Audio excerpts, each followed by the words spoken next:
नाज़रीन, मठियाणी शहर ऐं भरपासे में बिजली जी अणएलानियल लोडशेडिंग शहरियनि जो जीअण जंजाल करे छॾियो आहे। समूरो कारोबार ठप थियण सबब वापारी तबको भी परेशान है। उन हवाले से पेश है रियाज़ चांडियो जी ही रिपोर्ट। नाज़रीन, मठियाणी में मुसलसल बिजली की लोडशेडिंग के करे हितां जा शहरी ऐं गोठाणा सख्त परेशान आहिनि। अचो त शहरनि सां ॻाल्हि ॿोल कयूं। लाइट जी अचण जो को बि टाइम कोन्हे। 24 कलाक में अचे थी, कलाक ॾेढ या ॿ। हींअर केतिरी गर्मी आहे, तक़रीबन 47 सेंटीग्रेड कल रही आहे। अॼु को अंदाज़ो न आहे। इन करे असां सभिनीनि खे इल्तिजा कयूं था, महिरबानी करे असांखे लाइट ॾिनी वञे। लोडशेडिंग हिते 24 कलाक में 2 कलाक लाइट हले थी, बाक़ी 18 कलाक 19 कलाक लाइट आहे ई कान।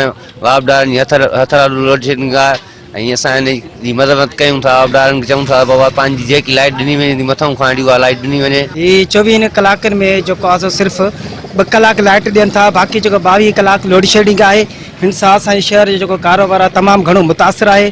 गर्मी घणी हुअण जे सबबु असां तमामु सख़्तु परेशान आहियूं ऐं हुकूमत खे अपील था करियूं त जल्द में जल्द जेको आहे इन ते ज़ाब्तो आणनि ऐं लोडशेडिंग ख़तमु कराइनि। मठियाणी में साईं लाइट एतिरी आहे, 24 कलाकनि मां 22 कलाक त लोडशेडिंग आहे, बाक़ी 2 कलाक लाइट आहे। उन ते असां गुज़र सफ़र पिया कयूं।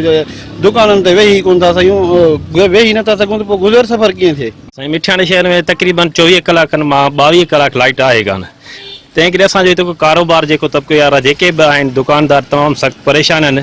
असांजे वटि जेकॾहिं हिकिड़ो टाइम टेबल शेड्यूल हुजे लाइट जे अचण जो ऐं वञण जो, जेकॾहिं 24 कलाक न 12 कलाक अचे, पर उहा बि टाइम ते कान थी अचे।